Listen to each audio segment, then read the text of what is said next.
شخص في العالم وعندك قوة أسطورية مش عند حد، ولكن تختار إنك تخبيها وتعيش في جسم صغير وتصدم الناس بيها وقت الأزمات. ده ايه الدماغ ديت يا عم؟ تعالوا بينا كده نعرف ايه هي الحكاية. بس قبل ما نبدأ انا عاوزك تعرف انك وحشتني يا صديقي. اكيد انا اتأخرت عليكم ولكن مش بايدي، كان في شوية حاجات كده بخلصها عطلتني ان انا انزل لك اي حاجة. المهم بقى، وبما اننا راجعين بقوة فانا عاوز منك الفيديو ده يكسر الاداء. ايوه، التحدي النهارده تقيل، حاجة كده بوزن الفيل.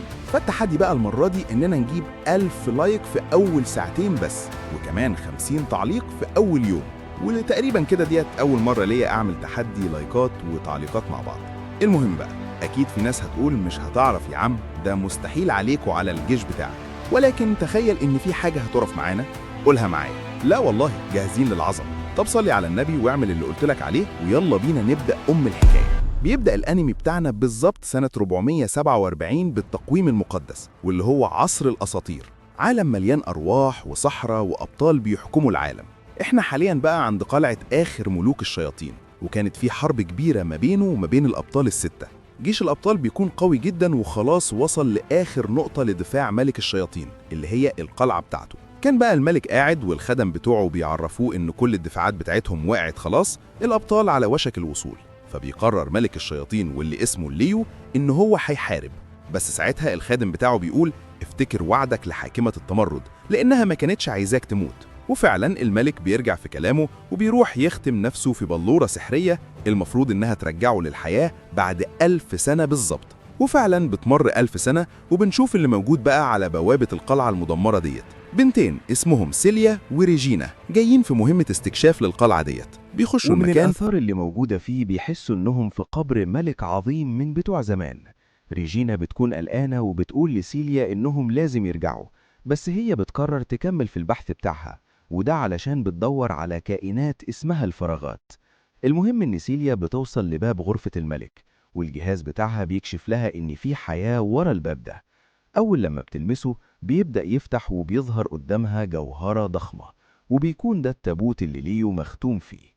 بتشك بقى البنت إن في حد موجود جوه وبتقرر إنها تنقذه.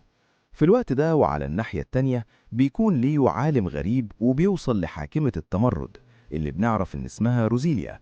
بتقوله إن بعد 1000 سنة هيظهر وعاء بشري لقوتي، إنت لازم تاخد بالك منه. وبعدها بتسيبه وبتمشي. بيكون بقى عايز يروح وراها، بس في اللحظة ديت بيصحى في العالم الحقيقي وبيشوف سيليا اللي كانت بتحاول تخرجه من التابوت. بيفتكرها في البداية شخص جاي يسرق القبور، فبيقرر يعاقبها ويدمر الجوهرة اللي هو محبوس فيها. بيخرج بقى علشان يشوفها، بس هي بتتفاجئ أول لما بتشوفه، وده علشان بقى عبارة عن طفل صغير. ليو هو كمان أول لما بيشوف انعكاسه في المراية بيتخض جدا، لأن ده كان شكله هو طفل قبل ما يبقى ملك الشياطين. فبيفكر إن التعويذة ممكن تكون فشلت. بس في اللحظة ديت سيليا بتكون خايفة عليه جدا، بتاخده وبتديله أكل وشرب وبتطمنه إن هو هيبقى كويس. بيجاريها ليو بقى علشان يعرف المعلومات اللي هو محتاجها عن العصر اللي هم فيه حاليا. بعدها بتسأله إذا كان الفراغات هم اللي خطفوه وجابوه هنا، فبيسألها يعني إيه الفراغات ديت بالظبط. فبتعرفه إن قبل 64 سنة بالظبط ظهر كائنات غريبة ما يعرفوش هم جايين منين، وبدأوا يهاجموا البشر. في نفس الوقت اللي هم بيتكلموا فيه بتتواصل معاها ريجينا وبتعرفها إنها رصدت واحد من الفراغات. وفعلا بيبدأ المكان يتهز من حواليهم، وبيظهر وحش ضخم وبيطلع إن ده واحد من الفراغات من نوع الغول. بتحاول سيليا تهجم عليه، بس سلاحها مش بيأثر فيه بأي طريقة. ولما ليو بقى بيحاول يعمل حاجة، اللبس بتاعه كان طويل فاتكعبل ووقع. وفي اللحظة ديت بتدخل ريجينا اللي بيكون معاها سلاح ضخم وبتهاجم على الوحش وبتقدر تصيبه فعلا. وبيطلع ان السلاح اللي معاها ده اسمه السلاح المقدس، وبتقدر تغير في شكله كمان. بتتفاجئ قوي لما بتشوف الطفل مع سيليا وبتسألها عنه، فبتقول لها أشرح لك الموضوع بعدين. بعدها بقى سيليا بتاخده وبتهرب من المكان وبيتحركوا لبره بسرعة. بس وهم في طريقهم بيظهر لهم واحد تاني من الفراغات على شكل تنين، وسيليا بتجهز علشان تقتله.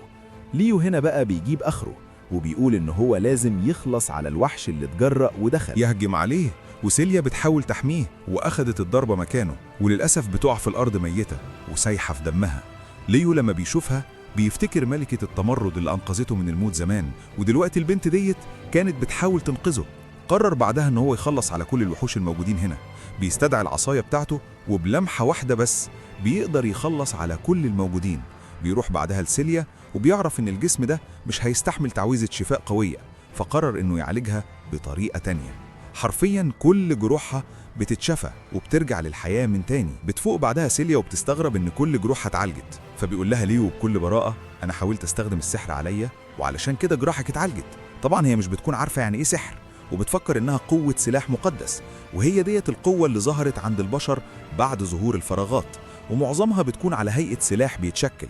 وعلشان كده كونوا منظمات زي أكاديميات السيف المقدس اللي سيليا فيها يعني، واللي هي بتدرب الأطفال على استخدام السلاح ده. المهم في اللحظة دي بتجري ريجينا وبتطمن على سيليا، وبتسألها عن الفراغ اللي كان موجود. فبيقول لهم ليو إنه بعد ما سيليا أغمى عليها الفراغ سابهم ومشى. فبتستغرب ريجينا كده من الكلام، وبتسأل سيليا عن الطفل اللي معاها. فبتقول لها إنها لقيته محبوس في المكان، وغالبا كده واحد من الفراغات خطفه. وبعدها يعني الذاكرة بتاعته بقت مشوشة، وعلشان كده بيقرروا ياخدوا ليو معاهم. بيركب وراها المركبة وبيبدأوا يتحركوا على المقر. بيتفاجئ ليو أول لما بيشوف المقر اللي هم بيتكلموا عليه، وبيكون ضخم جدا وكل مباني حديثة. وبتعرفوا سيليا إن ده آخر مكان للبشر، المدينة السبعة، واللي هي اتبنت لمقاومة الفراغات. بعد كده بنرجع 6 سنين للماضي علشان نشوف لمحة من اللي حصل لسيليا في المدينة اللي هي كانت عايشة فيها، واللي هي المدينة الثالثة. كان فيه هجوم ضخم جدا من الفراغات، وفي واحد من الملاجئ اللي تحت الأرض كان فيه ناس مستخبيين، ومنهم سيليا والخدامة بتاعتها ريجينا. بيحاولوا يطمنوا نفسهم لأن والد سيليا حاليا مع الفرسان المقدسين، وكمان إخواتها وبقية عيلتها من اللي بيقاتلوا بره، وأكيد هيرجعوا منتصرين. بس بعدها بيتفاجئوا بانفجار ضخم بيهز المكان اللي هم فيه، والإنذار بدأ يضرب، وبيحسوا إن في كارثة حصلت بره. بعد ما الدمار اللي بره بيهدى، الملجأ بيتفتح وبيخرجوا الكل، وبيتفاجئوا من المنظر المرعب اللي شايفينه قدامهم. المدينة اتدمرت تماما، وكل الفرسان المقدسين اللي بيحاربوا تم إبادتهم، بما فيهم طبعا كل عيلة سيليا اللي بعدها بتبدأ تنهار على فقدانهم. بنرجع للحاضر بقى وبنشوفهم أخيرا وصلوا للمدينة، وليو بيبقى لسه مبهور بيها. بيروحوا بعدها للمقر الرئيسي، وريجينا بتقول إنها هتروح تقدم التقارير والمعلومات اللي أخدتها من المهمة الاستكشافية. أما سيليا فبتعرف ليو إنها هتقدم له عضوية على السلاح المقدس اللي معاه، وده علشان قدرته العلاجية اللي استخدمها عليها. ومن هنا ورايح هيعيش في أكاديمية السيف المقدس. وهو طبعا بيقول في نفسه إن ديت فكرة كويسة، علشان ده هيسهل عليه الحصول على المعلومات اللي هو محتاجها. بتسيبه سيليا يدخل لوحده علشان الفحوصات اللي المفروض يعملها، وبيبان إن هو لسه متضايق من حوار إن التعويذة حشلت ورجع يعني في جسم طفلة صغيرة. فبيستدعي بعدها الخدم بتوعه بلاك وشاري اللي بيحيوه أول لما بيظهروا، بس بعدها بيسألوا عن سبب الهيئة اللي هو فيها ديت. فبيعرفهم إن ديت هيئته قبل ما يكون ملك الشياطين، أيام ما كان واحد من الأبطال.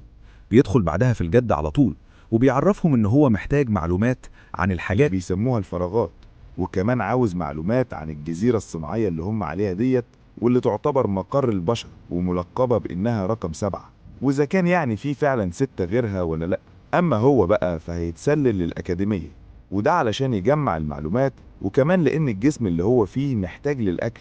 فبيخلص وبيروح بعدها على الفحص اللي سيليا قالت له عليه، وأول ما بيعدي جهاز كشف المنى بيلقط إن الطاقة بتاعته كبيرة جدا، فبيضطر يقلل قوته علشان يعرف يعدي. ولما بيخلص بيطلع الكارنيه بتاعه اللي بيه كده خلاص بقى متسجل في المدينة دي.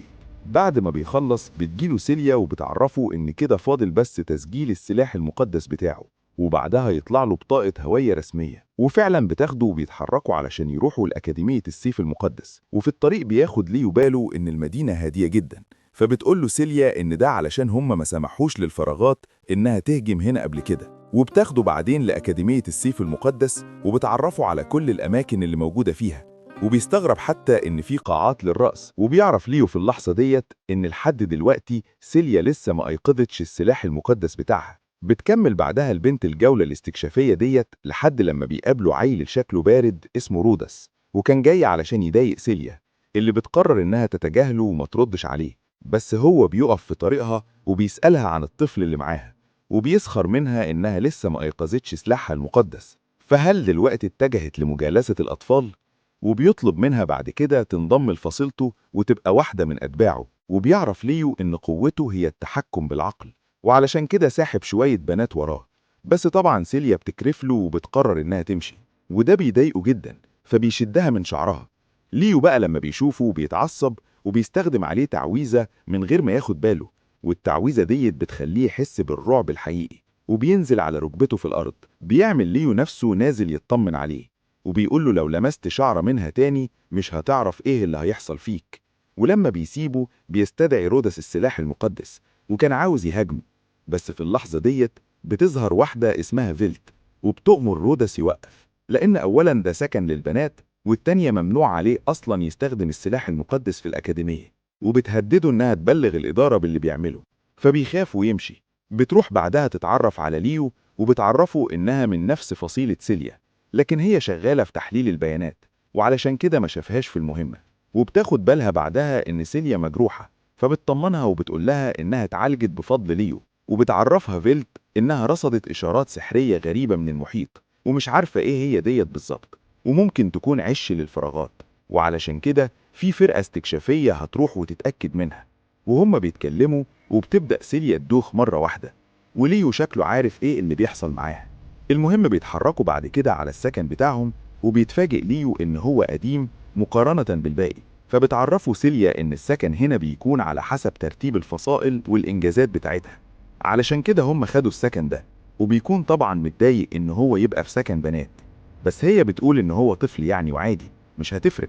وبيخش بعدها علشان يستحمى ويغير هدومه، وبعد ما بيخلص بيشوف سيليا فقدت طاقتها وأغمى عليها.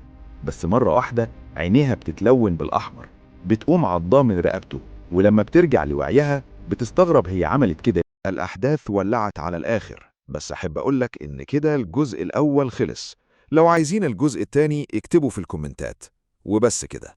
سلام سلام سلام.